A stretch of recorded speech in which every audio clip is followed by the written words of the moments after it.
जय जगन्नाथ। आज आम यह भिडियो रे आमे माया विषय रे आलोचना करिबा। वास्तव रे ए संसार एक माया स्वरूप अटे। आमे जहाँ देखुछे ताहा सबु माया। आमे जो सुनंती गुरुजन मानक ठारू जे संसार रे सबु किछि माया अटे। एई जो माया शब्दर अर्थ कौन प्रकृत रे ताहा आमे वर्तमान आलोचना करिबा। माया शब्द दुईटी अक्षर रु सृष्टि। मा युक्तक या। मार अर्थ होछि नुहे, यार अर्थ होछि जहा। मा इति निषेधः प्रोक्तः, या इति वस्तु निर्देशिका। यद दृश्यते न तत्वेन तन्माया इति कथ्यते। अर्थात जहाँ देखा जाए किंतु प्रकृत रे ताहा सेई भली नुहे। मा माने नुहे, या माने जहा। अर्थात तुमे जहा को जेमिति देखुच, भाबुच, शुणुच, अनुभव करुच प्रकृत रे ताहा सेया नुहे। आधुनिक विज्ञान मध्य एही कथा को समर्थन करुछि।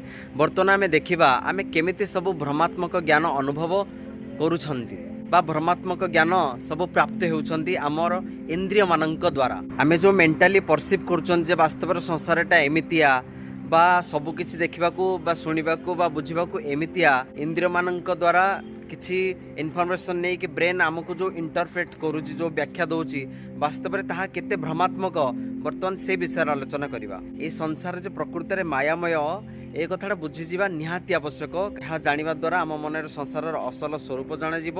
ସେଇଥିପାଇଁ ଶାସ୍ତ୍ରରେ କୁହାଯାଇଛି ମାୟା କ'ଣ ପ୍ରଥମେ ବୁଝିବାକୁ ଚେଷ୍ଟା କର। ଏହା ଜାଣିବା ଦ୍ୱାରା ଆମର ସଂସାରର ପ୍ରତି ବୈରାଗ୍ୟ ଭାବ ଆସିବ ଏବଂ ଆସକ୍ତି ଭାବ ତୁଟିଯିବ। ସଂସାରରେ ଥାଇ ମଧ୍ୟ ଆମେ ଯେମିତି ଅନାସକ୍ତ ଭାବରେ ରହିପାରିବା। ବର୍ତ୍ତମାନ ଆମେ ମାୟା କ'ଣ ତାହା ବିଷୟରେ ଆଲୋଚନା କରିବା। ଦେଖନ୍ତୁ, ଆମର 5ଟି ଜ୍ଞାନେନ୍ଦ୍ରିୟ ଅଛି: ଆଖି, କାନ, ନାକ, ଚର୍ମ, ଜିଭ। ଅନେକ କାରଣରୁ ଅନେକ ଶବ୍ଦ କମ୍ପନ ସୃଷ୍ଟି ହେଉଥାଏ। এই ধ্বনি তরঙ্গর গতি সবু অলগা অলগা।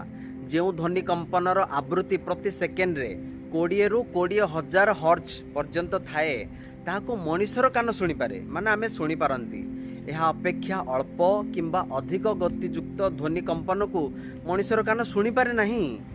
ମାନେ 20 ହର୍ଜରୁ କମ୍ ହେଲେ ଇନଫ୍ରାସୋନିକ୍ ସାଉଣ୍ଡ, ଆଉ 20,000 ହର୍ଜରୁ ଅଧିକ ଧ୍ୱନି କମ୍ପନ ଆବୃତ୍ତି ହେଲେ ଏହା ହେବ ଅଲ୍ଟ୍ରାସୋନିକ୍ ସାଉଣ୍ଡ, जोटा कि मनुष्यर कान शुणी पारे नहीं। किंतु कुकुर, बिलेई, बादुड़ी, मूषा, डॉल्फिन, माछ आदि केतेक प्राणी या स्पष्ट भाव शुणी पारती। सब जीवंकर ऑडिबल फ्रिक्वेंसी रेंज अच्छी। जेतेबेले आमको लगे कि किसी शब्द हेउ नाही, सेतेबेले हेउची शब्द हेले एहा आमे शुणी पारु नाहंती। तेणु एहा हला हमर एक भ्रम बा अपूर्णता। आम इंद्रियर कर्ण आमको जो इनफॉरमेशनटा दउची ताहा एक प्रकार इनकम्प्लीट इनफॉरमेशन दउची। तेणु आमे सेटा द्वारा आमे संसार को जहाँ शुणुचंती आमे केंति भाबिबा जे पर सब ठीक शुणुचंती, सब परफेक्ट शुणुचंती। तेणु यहाँ एक प्रकार भ्रमात्मक। चर्मर कथा देखंतु, जो टच इल्यूजन होउची। हाथ ऊपर 1 मिनिट पई बरफ रख एवं तापरे सही हाथ को पानी रे बुड़ाई दियो, सही पानी गरम बोली अनुभव करा जिवो। पुणी हाथ ऊपर जदि किछि समय कोनोसी गरम जिंस रख, सही हाथ को सही पानी रे पुणी आउथरे बुड़ेले पानी ठंडा बोली मन हेबो। पानीर तापमान रे कोनोसी परिवर्तन नाही, अथच बरफ बा गरम जिंस हाथ रे धरी सही हाथ को पानी रे बुड़ाइले आमे अलग अलग अनुभूति करूछंती। चर्म जदि केतबेले कोन अनुभव करे तेबे ता ऊपर भरोसा केमती करा जिवो। आम चर्म कोनोसी निर्दिष्ट सीमा भितर ही ठंडा और गरम न्यूनाधिक मात्रा और तार पार्थक्य अनुभव करि पारे। अत्यधिक गरम किंबा अत्यधिक ठंडा वस्तु रे तार तापमान बा शीतमान केते मात्रा ठंडा और केते मात्रा गरम चर्म ताहाको अनुभव करि पारे नाही। एवं सबु जीवजंतुंकर चर्म अलग अलग, समस्ते अलग अलग रूपे ठंडा कि गरम अनुभव करती। तेणु चर्म आमको परफेक्ट इनफॉरमेशन दिए नाही। तेणु चर्म मध्य आमको भ्रमात्मक इनफॉरमेशन दिए। तापर आखिर भ्रम कथा देखंतु। विज्ञान कहूची आलोक होउची इलेक्ट्रोमैग्नेटिक वेव। मनुष्यर आखि केवल 400 nm रु 700 nm वेवलेंथ रेंज भितर देखि पारे। एहाको कहा जाय विजिबल स्पेक्ट्रम।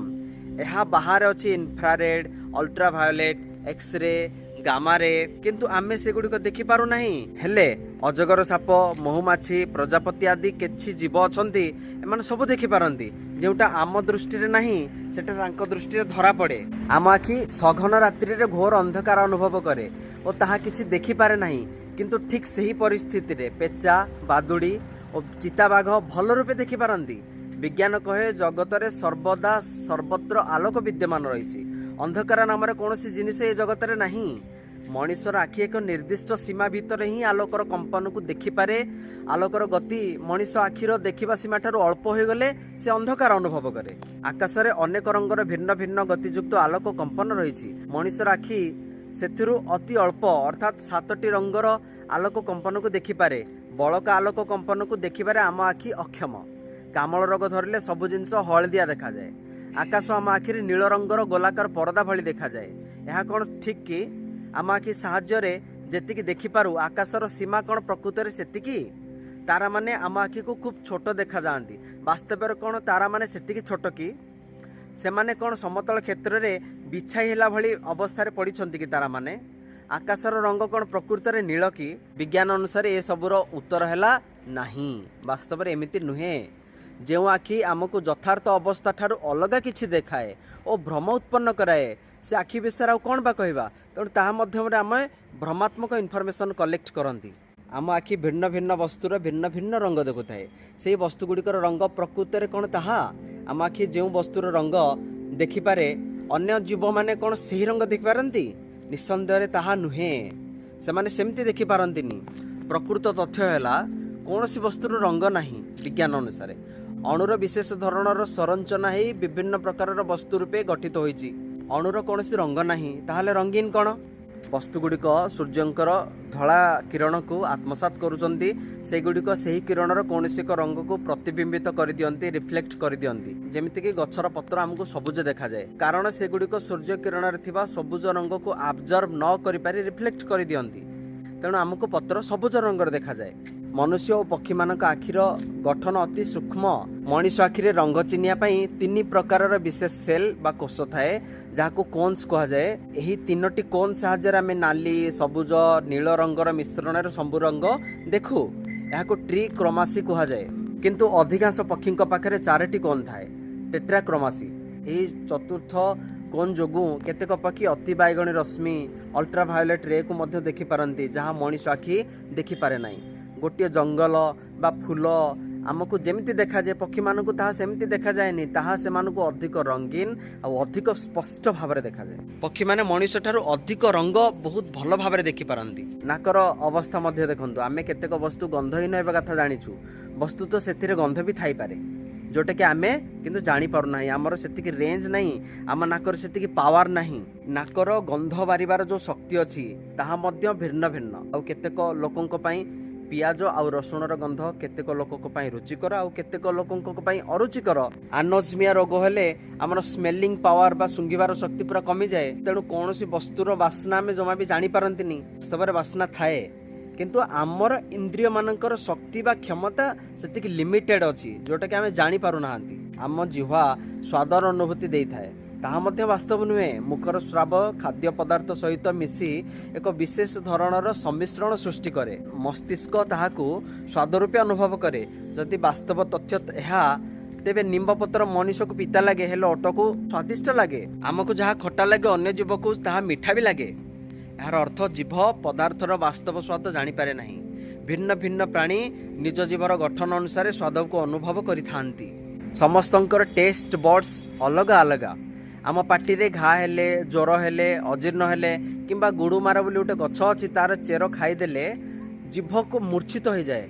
से केते दिन पर्यंत कौन सी वस्तु पदार्थर टेस्ट जानी परिबनी। एटा खट्टा मिठा पिता किछि जानी परिबनी। विज्ञान रे एहा को एग्युसिया और हाइपोग्युसिया कहंती।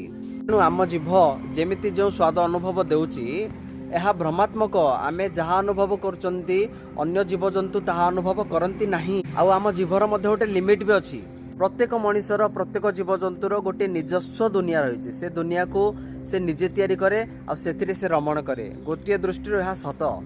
ए समग्र संसार एक माया स्वरूप अटे, मिथ्या स्वरूप अटे।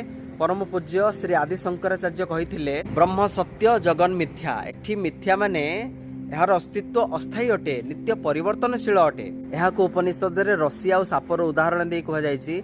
जेमिति आमे राति रे रस्सी बा दौड़ी को साप बोली भाबंती आउ डरी जाती। जेतोले आलोक आसे आमे जानि पारू जे यह रस्सी अटे। आउ आमर मनर भय दूर हुए। अज्ञान रो भय जात हैला।